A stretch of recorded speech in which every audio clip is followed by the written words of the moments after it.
An intellectual carrot, the mind boggles. You see? You see? You're stupid minds. Stupid! Stupid! Earth has had Santa Claus long enough. We will bring him to Mars. I've been afraid a lot of times in my life, but I didn't know the real meaning of fear until I had kissed Becky. One thing will be clear. It's not for man to interfere in the ways of God. It's alive. Oh, it's alive. It's alive. It's alive.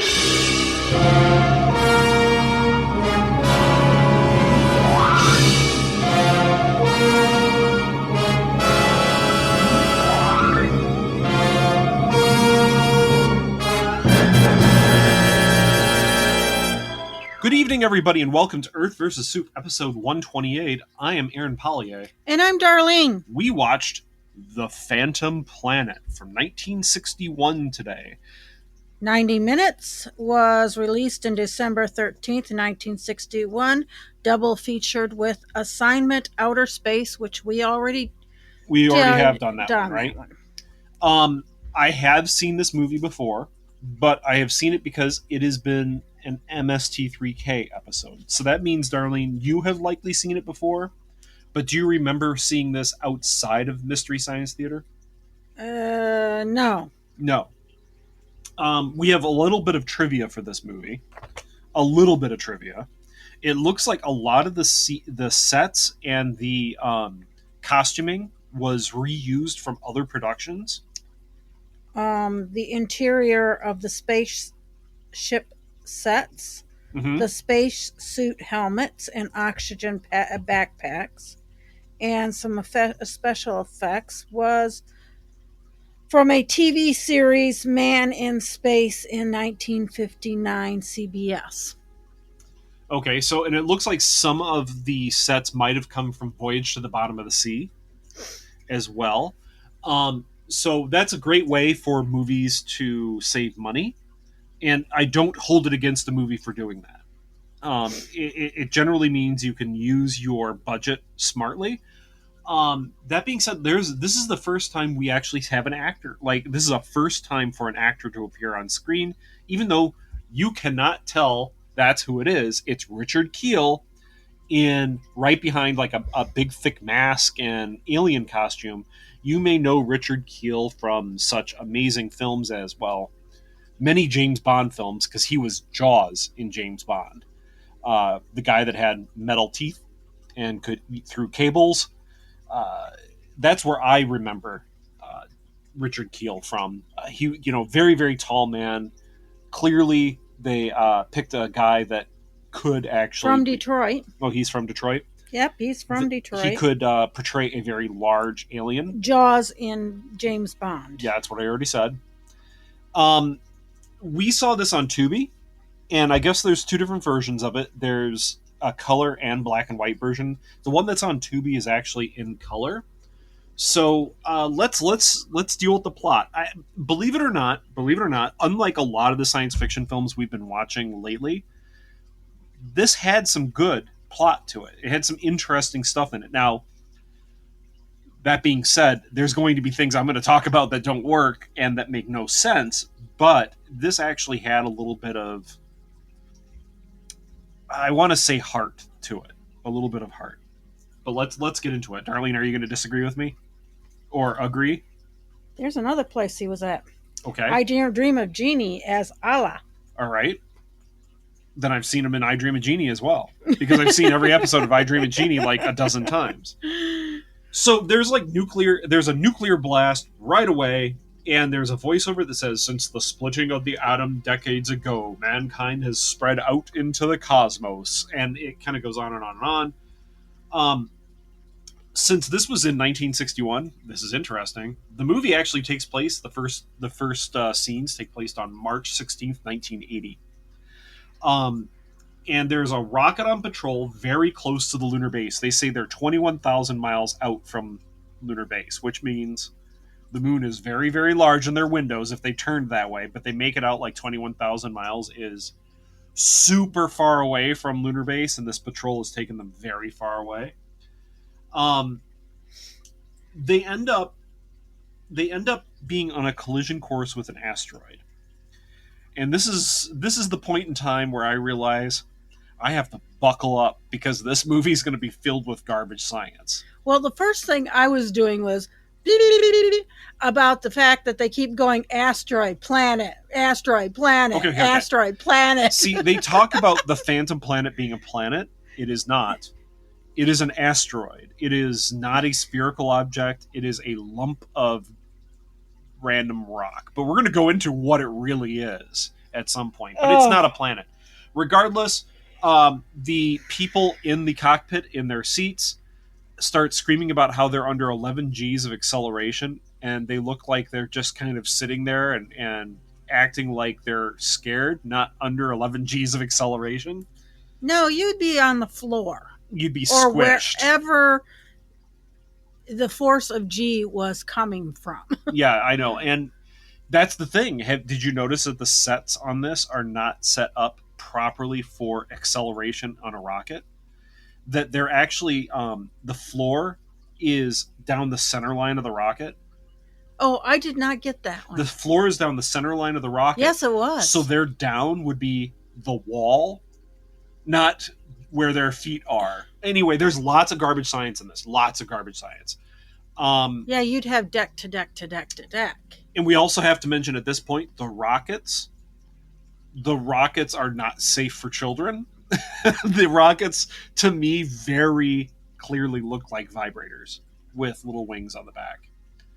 And all the way through this movie, I was yelling vibrators in space. Well, I wanted at one point when they stepped out on it, I wanted to go, no step, no step. Because they're stepping on the wing. The little they're wing, stepping on the wing, little tiny wing. But you agree, right? These things, they look like they actually use vibrators and just put wings on the back. Like, that's what they really do look like. They're even colored kind of like that. Except that even a doggone Saturn rocket looks like. Well, this was a little more suggestive. Anyway.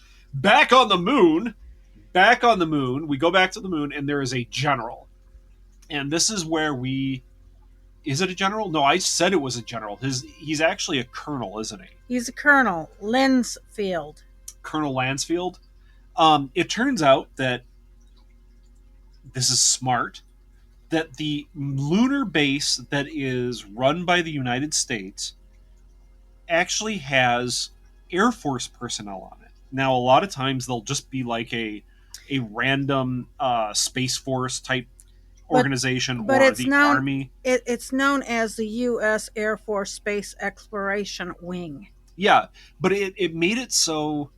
Okay, so since it's 1980, it's only 20 years in the future. It made it so they could use Air Force stuff and get away with it in space. Like, it makes sense. We can use modern, quote-unquote, from 1961 Air Force uniforms, and they would look right. I think they were using 50s air... Those were blues. Yeah, but they were a little bit weirdly designed. Yes. And I can't remember where they changed it. Yes. And there's one thing that I think we need to also point out here is that there are women on this lunar station as officers. Yes. But they're all in communication. They're communication / radar. Like, one girl is on radar. But let's be fair, they are not like enlisted. They are actually, you said one of them was a lieutenant. Would have been a lieutenant.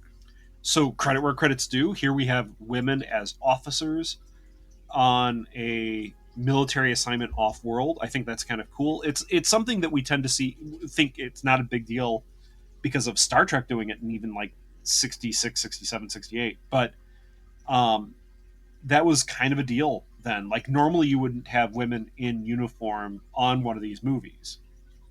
No. Like, they would be in some civilian outfit. Yes, but this film does rate very sexist. Oh, yeah. We haven't gotten to the sexism yet.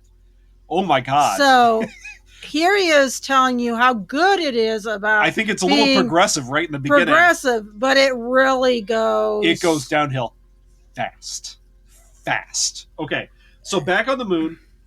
It might be the authors try to project us as more progressive, than the egalitarian than the aliens are. Yes, that is also possible. That is very possible. I can't say that you are wrong in thinking that might be, but as ham-fisted as the sexism is, it's not really put forward as a parable. It's not really, the main character doesn't come in and say, "Oh, look at these regressive alien, No, thick brow but Neanderthals," because it's not like the. We'll get to it. Let's just keep with the plot, because I think we're going to get distracted and talking about like the abject sexism that's in this movie. Two ships have already crashed Or disappeared, they said. or disappeared. And the radar operator, the lady there, I don't even know her name, says an asteroid appeared and then disappeared with no explanation. There's no reason why it should have done this. So the colonel requires Captain Chapman and his Lieutenant Ray. How do you want to pronounce his last name? McConan. Yeah, McConan. Who are supposed to be going to a Mars mission. Okay. But that's getting canceled if they can't figure this out. Okay, and that's fair. Like, hey, there's rockets disappearing. So we're losing a skilled crew and officers. And all their ships are called Pegasus for some reason, because they're on Pegasus 4. Okay, well, I guess the vibrator brand was Pegasus. That's my explanation. Wouldn't it be more better with Unicorn? Yeah, okay, yeah. Darlene says maybe they should have better been called Unicorn. Maybe. So the colonel says Chapman and McConan, they need to go out on Vibrator 4 and find out where this phantom planet is coming from, or where the hell it is. It's somewhere around the moon. Okay, again, it disappeared 21,000 miles away from the lunar base. That scares me, because any asteroid, yeah, this side of the moon, yeah, if it's around the moon, that ain't just near. Yeah. That's, oh my God, why did we miss it? And it's not like it's a small asteroid. That's the thing. Like they'll talk about how it is small, but it's because it's an asteroid. It's not a planet. It used to be a planet. Again, we'll get into that later. But this is not a small body. This is large. This is a dinosaur killer. This is bigger than a dinosaur killer. Okay, this it's is bigger bad. than the dead. This is a planet killer. Kind of I just always imagined it as the dinosaur killer. Sure, and that's fair. Honestly, that's fair to imagine it like a dinosaur killer. It's likely larger than that. But they look like popcorn. Yeah, all the asteroids in this look like popcorn. So they decide they're going to go out, and I wrote down, they keep calling it a planet.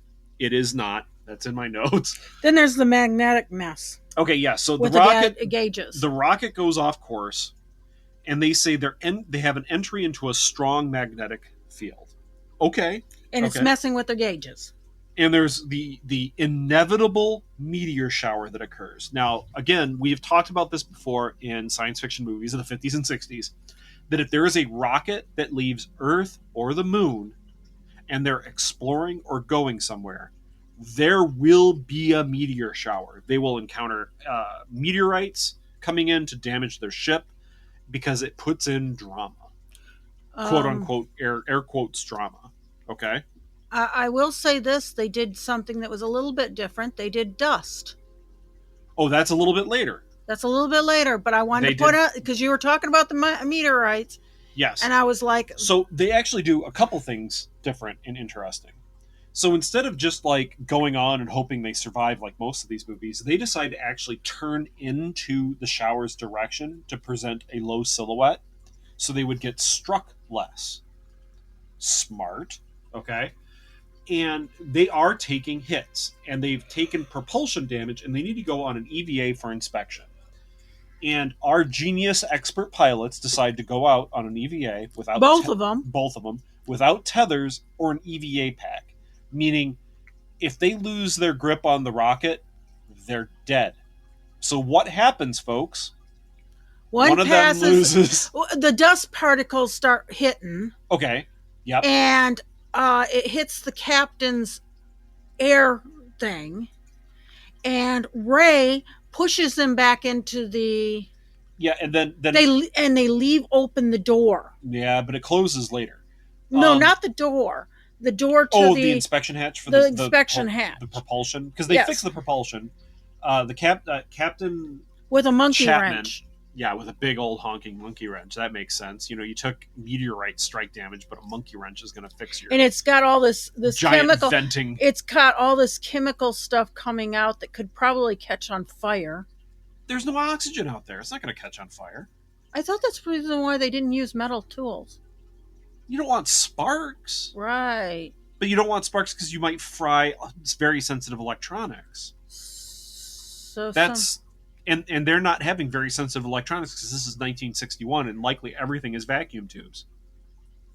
So big deal. Freaking strike away with your wrought iron wrench and hammer to fix your broken pipe. Didn't have a hammer, or I would have made the comment of, "Ooh, this is Russian technology." Just hit it with a hammer till it works.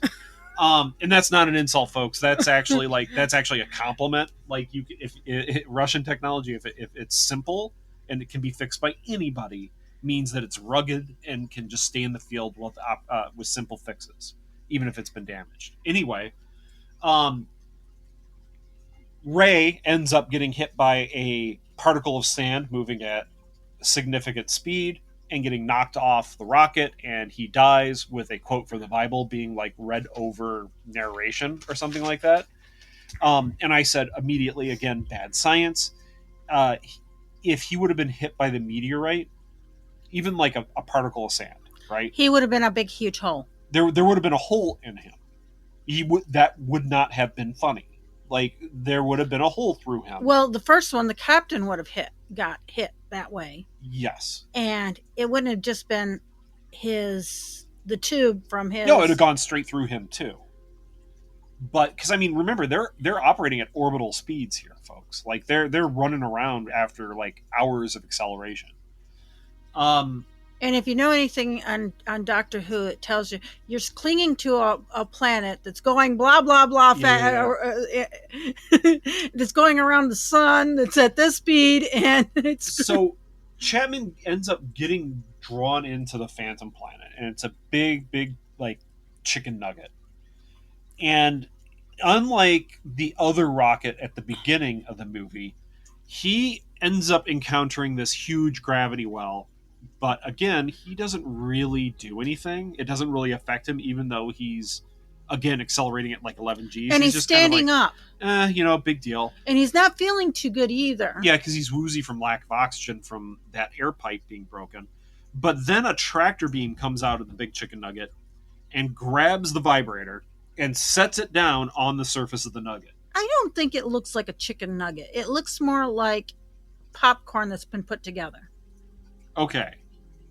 Like a caramel ball that didn't really get fit Okay, into... like a caramel popcorn ball that's been melted and eaten by like ants for a while. All yes. Right. Something like that. So Chapman comes out of the rocket in his spacesuit. He falls over and starts hallucinating hard.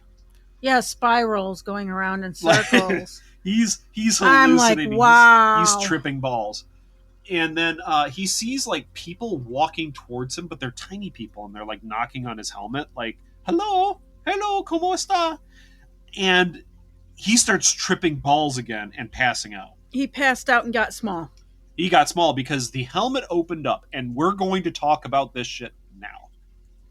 Because otherwise, people are going to go, okay, how did he get small? Like, I still don't understand. I still don't understand it either. Okay, because Glenda the Good Witch of Oz just... Okay, here's the thing. He shrinks inside his suit. His suit does not shrink. No, therefore, it is not an environmental issue. It's not a matter of the environment. Okay. Yes, but that's how they explained it. But that's exactly how they explain it. Okay, now how they explain it is as follows. Oh my God, this science is awful. The environment of this planet has all of its matter compressed. Okay.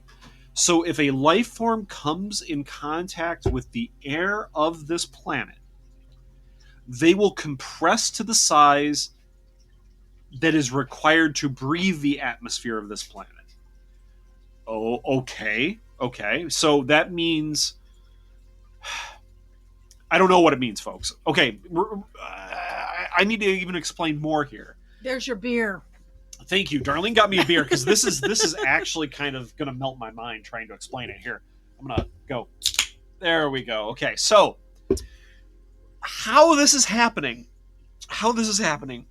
they explain it later on. We meet the judge, who is kind of also like the governor of this planet. That's Sassam. Head sexist. And he's the leader of the people of Rayton.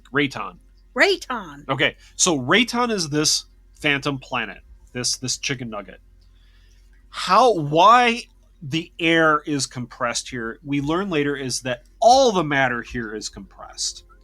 And it's because all of the atoms that make up this phantom planet, their electrons orbit closer to the nucleus. Therefore, molecules and atoms are smaller.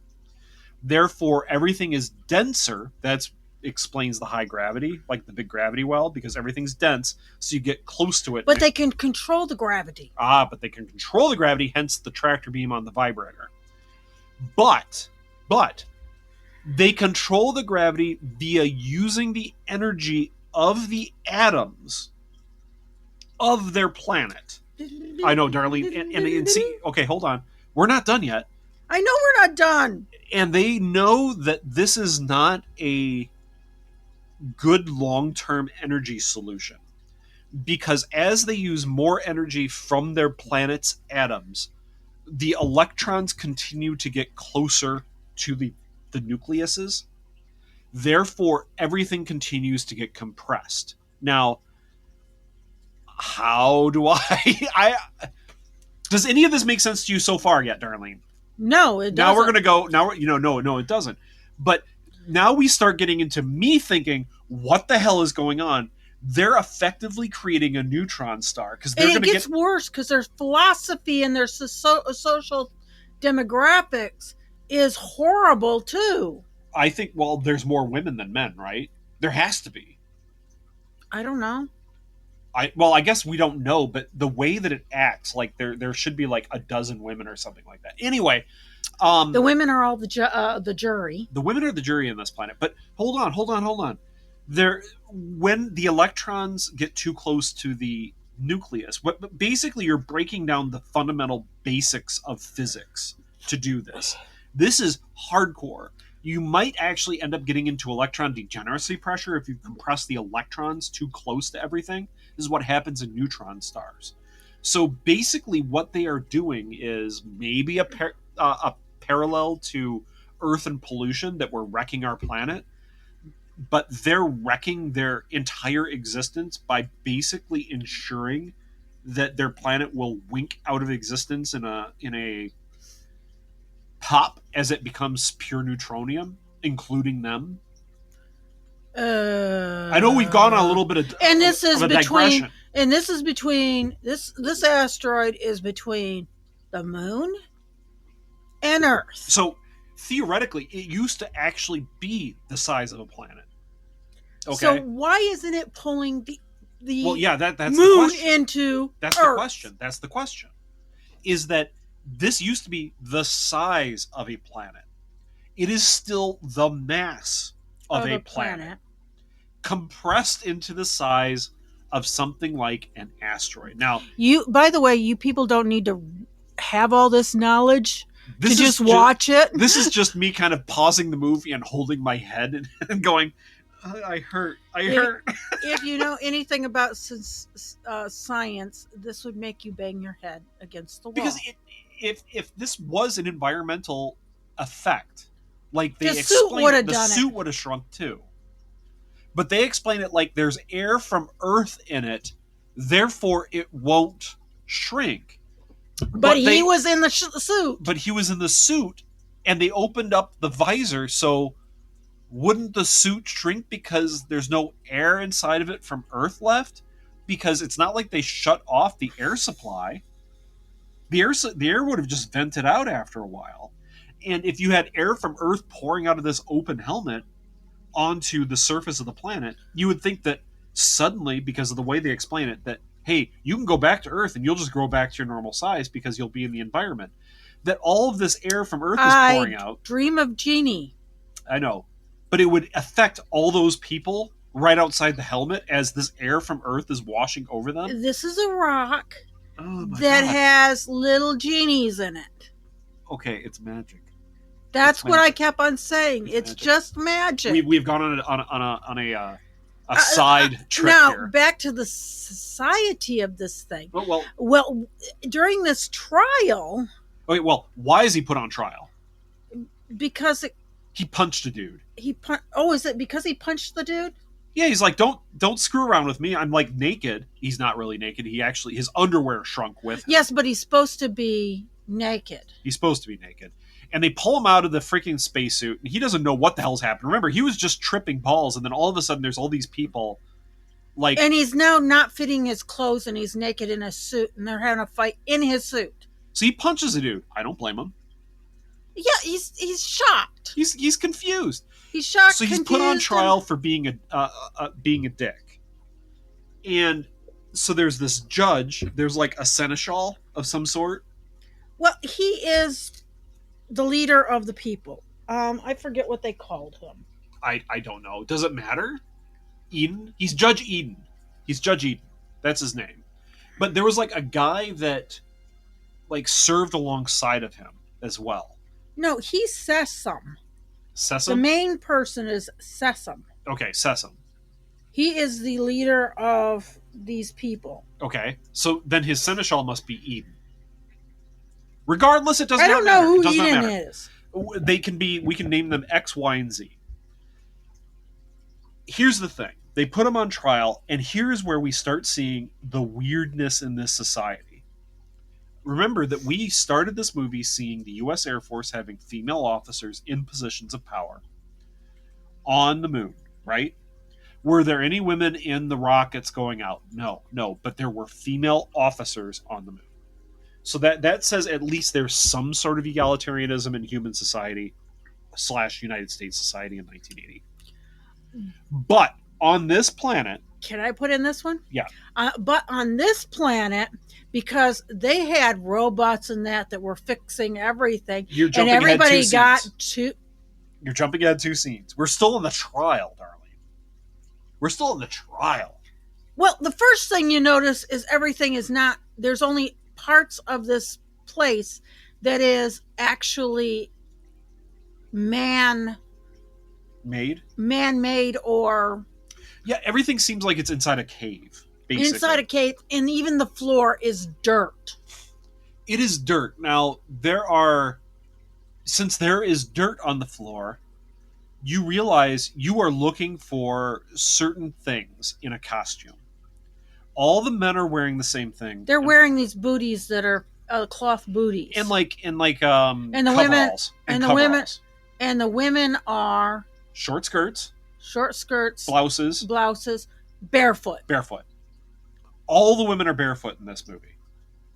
And I looked at you and said, Darlene, do you notice this? And she's like, no. And I noticed the two females, the two trophies the 2 trophies in this. were barefooted in a nice dress. Yeah, but all the women are that way. But when they brought back the women again for the jury selection crap, I'm like, yeah, they're barefooted. All of them are barefoot. All the men have shoes. All the women are barefoot. They're not shoes. They're like the stuff that we put over top Burlap of. sacks. It does not matter. They're shoes. They're foot coverings. They're foot coverings that you put over top of But here's the construction thing. people put over top of their And boots. here's like the argument that goes against this this civilization being misogynistic, that the jury was all women. All women sat on this jury to sit over the man. And I wonder if it's like there is like a ritualized gender inequality, like genders deal with things in a different way, or maybe there's like women just serve on juries, and that's what this civilization does. But here's the thing. Now we get into the whole point of why the shoes thing was weird. But then, after our hero is found guilty of being a dick, his sentence is to stay on Rayton for his whole rest of his natural life. But you will be happy. We have a happy society, and you may choose between these two women as for your wife, to be your wife, and to have your children. And I'm like, what? First thing, the he's hell? alien. You're an alien. Yeah. Number one, you're not the same species. Okay. Number one. Number two, who the F are you to presume that you can just marry off these two women and that they would be interested in sleeping with and having the babies of this alien invader to your planet? This comes out of nowhere. And both the women are excited looking. They are excited to be married off and to have alien hybrid babies. It's really effed Even up. though one of them, his daughter, Yeah. One of them's his daughter. Yeah. Sysum's daughter is supposed to have been engaged to this other guy. Yeah. Who is kind of the antagonist in this because this other guy's really pissed off that suddenly his sort of fiance has been promised to this alien dude. Like out of nowhere. Why would you do that? Out of nowhere. What was the other one? The one with the upside down pyramid things. We had that same. Oh, that was all problems. filmed in Texas?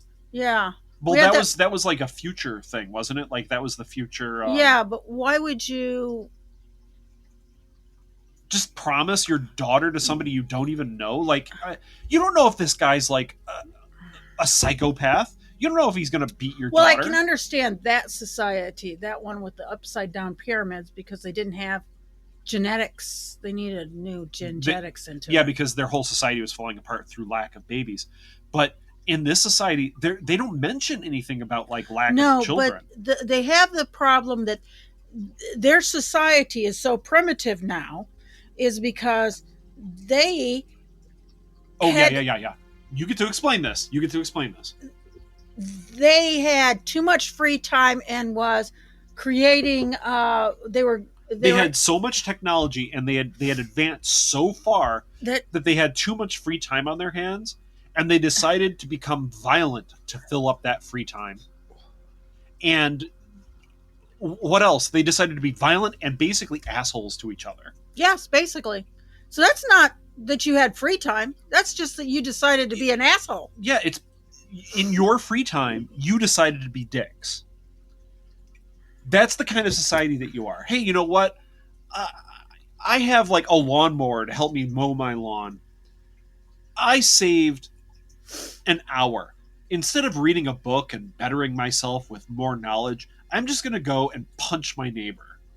Or I'm going to pick up a gun and just start shooting people. That's basically what they decided that they explained how their society was. So they decided to get rid of all technology except for their gravity technology that they use to move their chicken nugget around and their food replicators. Yeah, and they have these beds that look like marble. They're just slabs of rock. Slabs of rock. So these people have basically converted their society into forced primitivism to be miserable.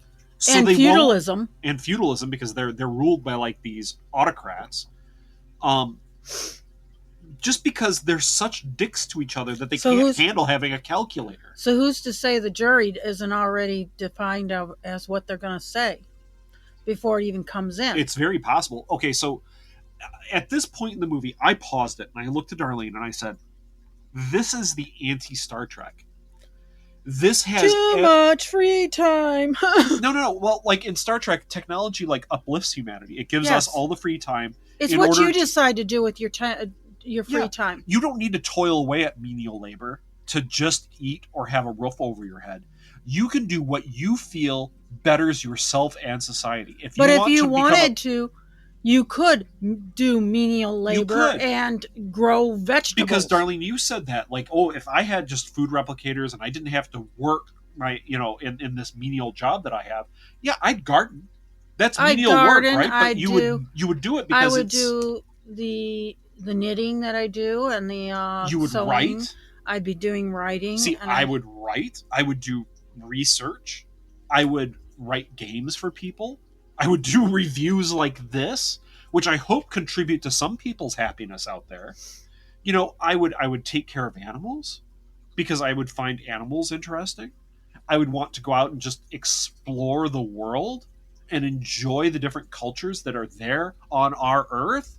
But these people have all the free time that Star Trek could give you. This utopian society, they had it, and they decided, nope, that's just too much of a good thing, and we started just killing ourselves because we had too much free time, and we decided, as a society, that we would be dicks. I inhaled my beer. Yeah, you inhaled your beer because we're ranting about this movie, but this society is so awful. How did the writers come up with that? It's the anti-Star Trek. And see, this is before Star Trek. How did they come up with the idea that with people having more, this has got to be an anti-union thing. No, I don't know.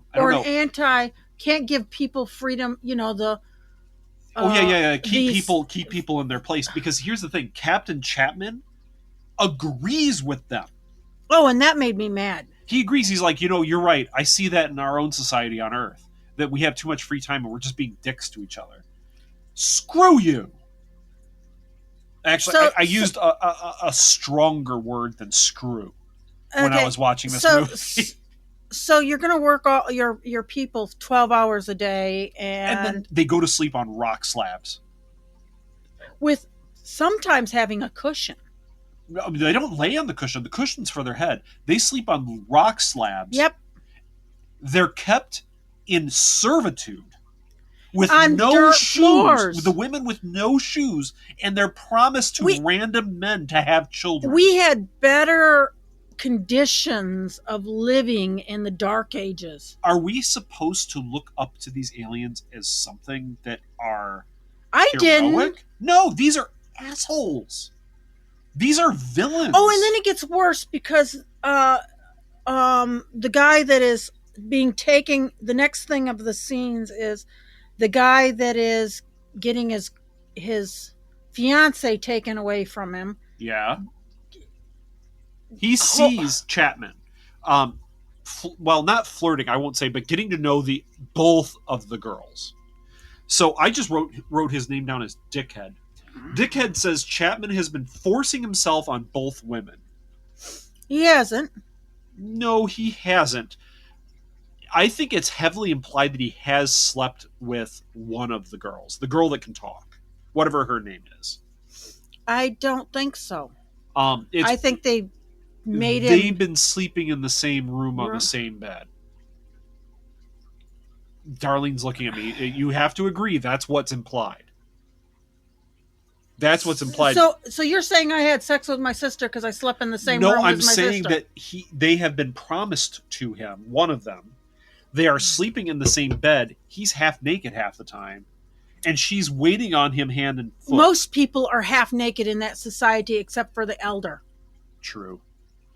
I would say in my mind, it was clear that they were sleeping together. Okay. In mine, it wasn't. Okay, so take that how you will, folks. So Dickhead says that he's been forcing himself on both women, so he is then challenged. Chapman is challenged to a duel of bravery. The duel is basically a stick that they push against each other, that they have to force each other onto these gravity plates. Because remember, the two pieces of technology that they have kept are food replicators and gravity technology, so they can move their asteroid around. Yeah, and they still have the technology of the genetic engineering that they do, because she doesn't have to eat as much as he does. Oh yeah, they gene engineered themselves. That's true. They barely need any food. And it's a barren. Yeah, it's a barren asteroid. It's not like there's life there. It's just rock. All right. So yeah, they're basically replicating food out of rocks. They must have some sort of life support system. That was a bad decision to jump onto this asteroid and go for a ride. No, that's their planet. This is what they've had. Okay, so okay. They have this fight, and I'm humming the freaking Star Trek fight music. But Chapman wins, but he doesn't push him onto Dickhead onto the plate. He refuses to kill the guy, and later, Dickhead comes into Chapman's room with a knife to his throat, and they have a good laugh because Dickhead isn't going to kill Chapman. He's going to help him get off this rock so he can have his woman. Smart. I hate these people. I hate all of them. I know. I hate all. You know, Darlene, who is a likable character in this movie? I'll give you one character that has actual lines. Well, more than a couple lines of dialogue. The Colonel. I didn't even like the Colonel. The Colonel actually cares about his personnel. That's it. That's like the only person, because you can't say that Chapman's a decent human being.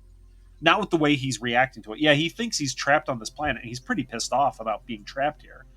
But he's okay kind of choosing between two women that are kind of forced upon him. That's why I don't think he actually had any relations that he was. I think she was pushing him. He seems to be fine with it, though. Like, anyway, we then learn that these people, these Raytons, have enemies. They're called the Solarites. Solarites. Now, interesting costume for the Solarites. The Solarites attack, and they are said to be on a solar satellite.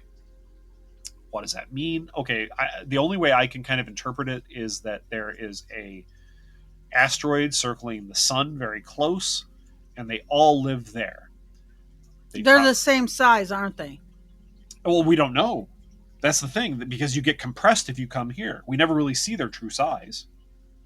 They could be freaking 40 feet tall compared to us when they're in their environment. Like, I don't know. Who knows? This is all confusing. They attack, and the Raytons say they will attack, eventually they will attack Earth. Chapman is taken to see a Solarite prisoner, and the Solarites attack again. The Raytons attack back. The Solarites fire into the asteroid and free the prisoner that's being held there, the Solarite prisoner. The Raytons use a gravity beam. Because their gravity wall is created by gravity. So when they're starting to use all their gravity to dodge out of the way and all this, the prison wall is not. It's a force field, but it's only sort of made by gravity. The way that Promised Woman #1 explains it is that they compress all the atoms together into a solid barrier using gravity, where there's no room between. And that's why when they were doing all this stuff with the gravity, it weakened and he was able to get out.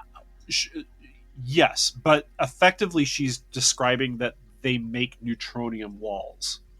Anyway. The Solarian kidnaps Zora, the mute woman. That's Promised Woman #2. It then kills the judge, and the men push the Solarian onto the gravity plate, killing him. It doesn't like squish or anything like that. He just kind of fades away. Dickhead says he's going to pilot the asteroid, Phantom Planet, the Chicken Nugget, close to the moon. So what will happen is they will send out a signal that says that Chapman's body is here and still alive. So a rocket from the lunar base will come and land. They'll let them land, and he will be picked up and brought back to Earth. So they said, okay, no problem. Zora, the mute woman, can suddenly speak after the attack because it's like scared the speech back into her. And she gives him a rock. I know Darlene's smacking her head. She gives him a rock, and he just says, F you, I'm gone. And gets into his suit, grows back to his normal size. After kissing her. And he gets picked up by the rocket, and he holds this little pebble in his hand on the rescue rocket going, they'll never believe me. I wouldn't tell him either. I wouldn't tell a damn thing about this. This is all insane. The end. Actually, it doesn't say the end. It says the beginning. And then I want to punch the TV after watching it. Now, we have griped an incredible amount talking about the plot of this movie. It's a kind of a... Here's the thing. There are things that work. I wasn't bored in this movie. You're never bored. Okay, so what works is the pacing. The pacing of this movie is actually really well done. You're never bored watching. You're always trying to figure out what's going on, though. You're always confused, but you're always engaged while being confused. Does that make sense? What else works, Darlene? Come on. We have more. There has to be more in this. Not the costumes of the people on Rayton. No. Those were I could have taken down curtains and made better. Okay, I will say, even if they were reused, the sets were good. The rocket set, like the cockpit. But we already told you that they were already even reused. If it was reused, I'm still going to give credit where credit's due. They used good sets. Even the moon base looked pretty good. But the asteroid with the people, no, that was awful. Those were just bad sets. I'll say the beds that they slept on actually looked good. They looked like marble, like really nicely polished stone. Yeah, but I wouldn't sleep on a marble. No, they're literally rock hard. But it's the question of whether you'd sleep on dirt. I'd rather sleep on dirt. It'd be softer. You'd think if they have gravity control that they could just have like zero gravity sleeping arrangements, which would be soft. But that would probably give them too much free time, Darlene. That would give them too much free time, and they would start killing each other. I didn't see anyone doing anything except standing around there. They have too much free time, Darlene. They need to have their gravity taken away. What the hell do they do for work? I don't know. That's one of the things that came up, but they never said what jobs that he was going to give. He did get a job. He was supposed to work on the gravity drive, even though he has no skill in that. And remember, he threw his pencil across the room saying, I can't work like this. I've never even seen how the gravity drive works. And that's when they show him the gravity drive and how like the chicken nugget can just like change direction in space instantly. Remember in the Expanse when Eros just changes directions and everyone's like, holy crap, how did that happen? And they go into the whole explanation of somehow, some way they were dumping inertia into heat of some sort. Like it raised this instant direction change that Eros pulls. Ended up being transferred into heat. It like raised the temperature of Eros by X amount. But they were still shocked with the fact that Eros could just change its direction like that. But here, man, they're just like, waving some hands and the chicken nugget just moves wherever it wants to. Over top of broken glass. Okay, so why is it a phantom planet? Anyone can see it. It doesn't have a cloaking field. It can move in a weird way, sure, but anyone can see it. So it's not small. Really is it small? I guess it is, sort of. I mean, it's small compared to the moon. It's still a dinosaur killer asteroid. Nobody can see it from Earth or the moon, and it's sitting. It's sitting right there. I know, it's sitting right there. It's just hovering around the moon all the time. Why is it hovering around the moon? Who knows? Here's the thing: it used to be a full-size planet. From where? From where? Did it come from another solar system? Did it? Is it like Mondas? That it was like here in Earth's solar system? You're making more out of this movie than it really is. There's a lot that doesn't work in this movie. A lot. Yes. We've already talked about a ton, but what's your top thing that does not work? Even if we've already said it, what's your top thing? Because there are so many things that don't work. The barefooted females. God, I hated that. Just because it felt really sexist. They're barefoot and being promised to men to have babies. That just seems really skeevy. Like, immediately, this whole society feels like pervs. Like misogynistic pervs. Yuck. I would say my top thing that doesn't make sense is... Well, the top thing that does not work is any of the science in this. It is so bonkers weird when they try to explain it, and they take the time to try to explain it, but it's just so garbage. It's garbage. And so is their social too much free time. Free time because we just decided to kill each other. No, that it means you're dicks.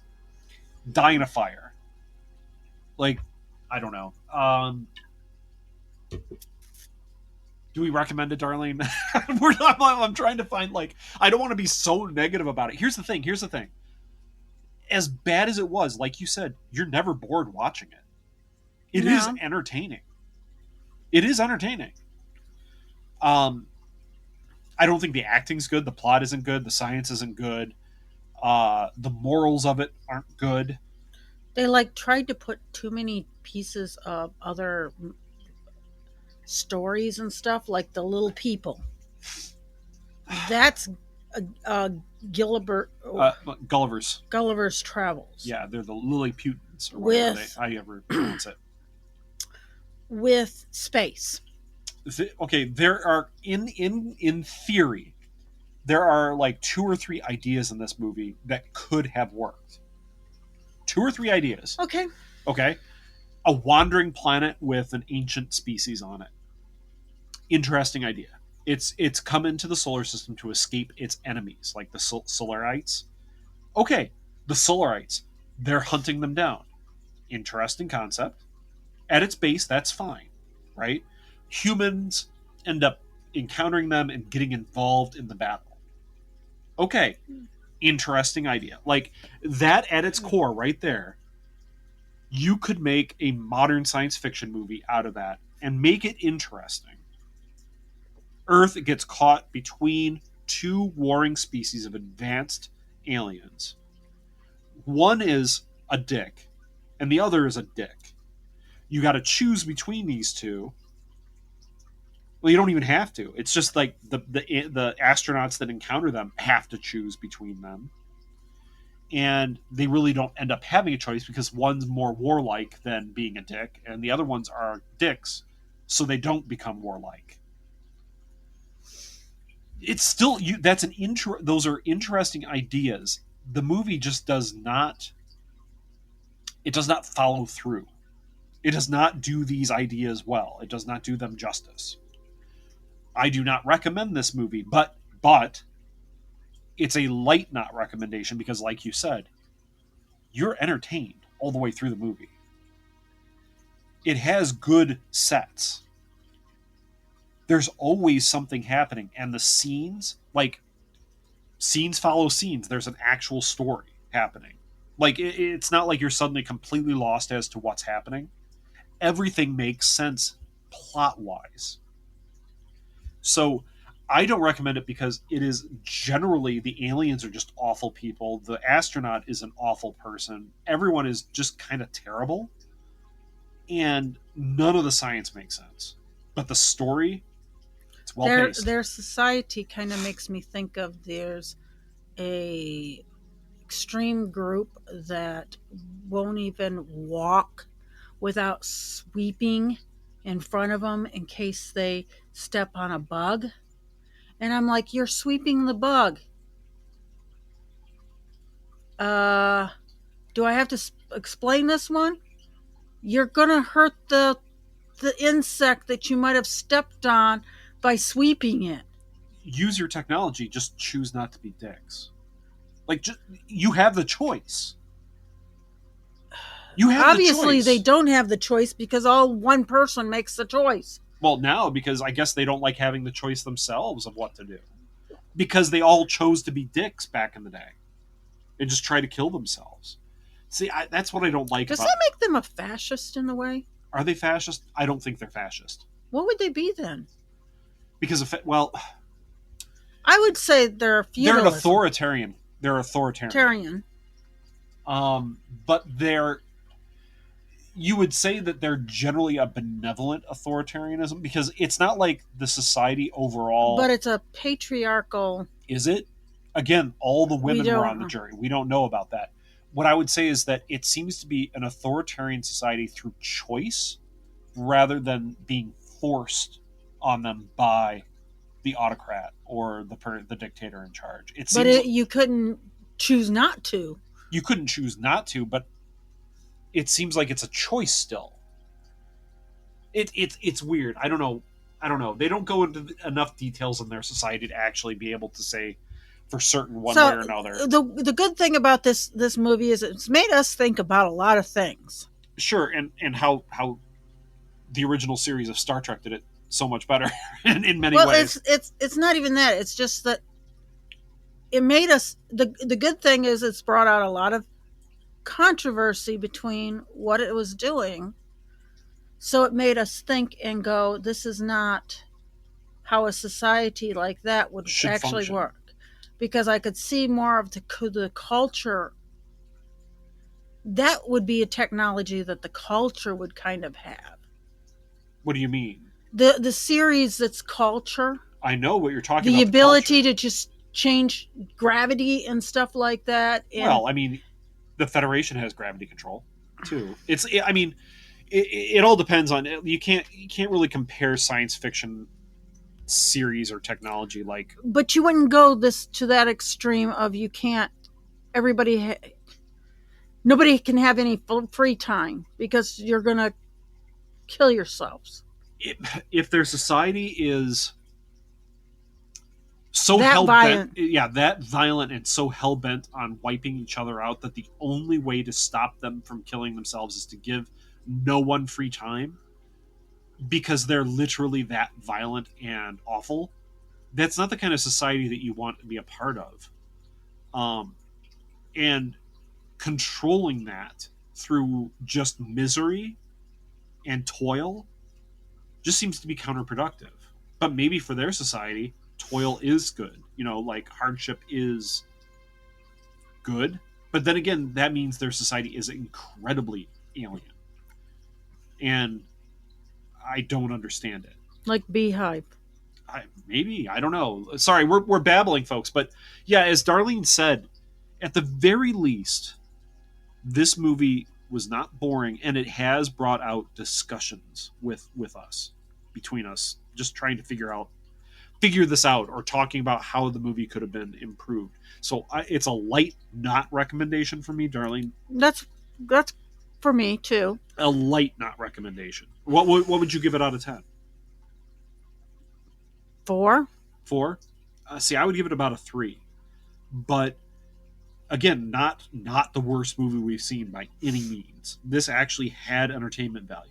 So I mean, if you don't care about the bad science, if you're like, okay, I'm happy to have complete BS science Or BS social commentary. then fine. Hey, go with this movie. Yeah, then I'd fully recommend it because it is entertaining.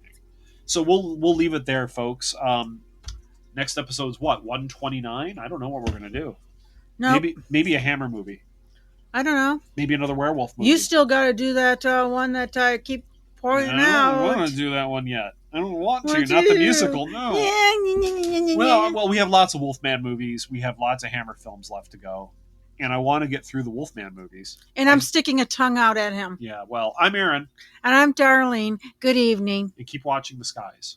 At no point in your rambling, incoherent response were you even close to anything that could be considered a rational thought. Thanks for listening to this episode of This Week in Geek. Hungry for more? Check out our website at thisweekingeek.net. You can subscribe to the podcast, browse our Twitter and Instagram, and leave your thoughts on today's topics. If you'd like to give us some feedback, send us an email at feedback@thisweekingeek.net. Tune in next time, and remember, lower your shields and surrender your listenership. We would be honored if you would join us. Thank you for your cooperation. Good night.